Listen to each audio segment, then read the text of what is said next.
Que se passera-t-il si Kadhafi quitte le pouvoir? Qui sera le prochain? Pour tenter de répondre à cette question, le magazine britannique The Economist a publié un indice du lancer de chaussures, c'est-à-dire une liste des pays dans lesquels le peuple pourrait bientôt brandir ses chaussures au visage de son dictateur pour le faire tomber. Le Yémen est numéro 1 sur la liste. Le président Saleh essaye pourtant de résister autant que le colonel Kadhafi. Malgré des semaines de contestation, il veut aller jusqu'au bout de son mandat en 2013.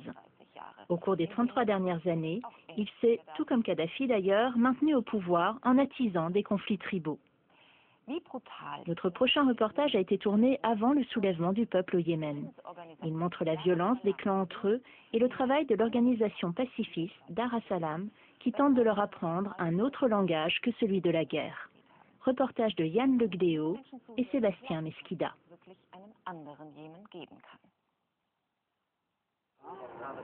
Suneima, une zone tribale au nord de Sanaa. C'est ici qu'il y a quelques mois, Abdou Abou Nasser a perdu son jeune fils de 10 ans, touché par une balle perdue sur le chemin de l'école. Mon fils passait par là quand il a été tué. Je retrouvais son corps là-bas, un peu plus bas. Juste là. C'était un conflit entre les tribus de Hali Alaima et Ali Asser. Elles se tiraient dessus. Mon fils était extérieur à tout cela. Il n'avait rien à voir dans cette histoire. Il n'avait jamais pris parti pour l'une ou l'autre des tribus. Il ne connaissait personne. Et la balle l'a touché juste ici, comme vous voyez sur la photo. La balle l'a frappé en pleine tête.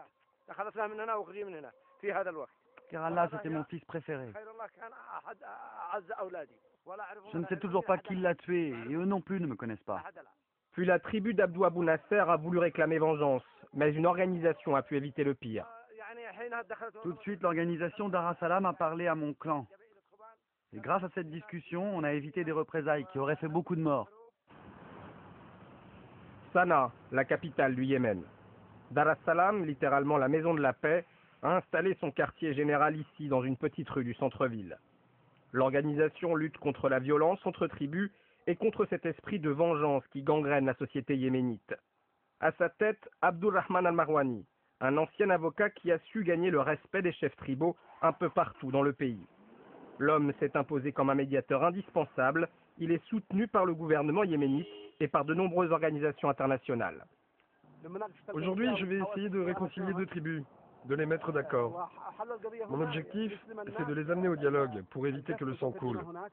Ils ont vraiment besoin d'une intervention extérieure. Le médiateur est attendu par plusieurs membres des deux tribus. Et le conflit, comme souvent au Yémen, porte sur la terre. Les deux clans se disputent la propriété de pâturage pour leur bétail. Bonjour à tous. On est venu pour vous mettre d'accord. Et je suis sûr que vous voulez trouver une solution à vos problèmes. Nous allons arriver à un accord qui respecte l'islam et nos traditions. Et vous allez vous réconcilier les uns les autres. On doit discuter librement pour qu'on puisse tous se comprendre sans dégainer les armes. Mais très vite, la discussion dégénère, aucun clan ne veut céder, et ici, tout le monde est armé. Ce champ est à moi. Rien ici ne t'appartient. Mes terrains sont là, tu vois bien, il y a un mur.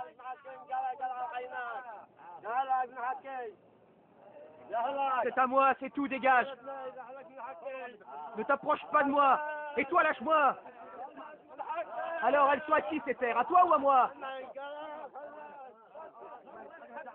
Mais non, enfin, mais ce champ, il est à moi. On est ici pour trouver une solution, pas pour que vous vous battiez.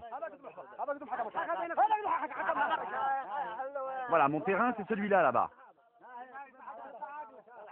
Je change pas d'avis, cette parcelle, c'est à moi. Bon, calme-toi maintenant. Maintenant, donnez-moi votre parole que vous n'allez pas vous faire la guerre. Tu as notre parole. Serrez-vous la main ou on ne part pas d'ici. Et au fil de la discussion, les deux tribus acceptent la médiation de Dar es-Salam. Allez, venez, rapprochez-vous. Non, non, non, non, non, moi je ne suis pas d'accord. Non, non, non, non, non. Allez, tais-toi. Allez, embrassez-vous. C'est fini maintenant.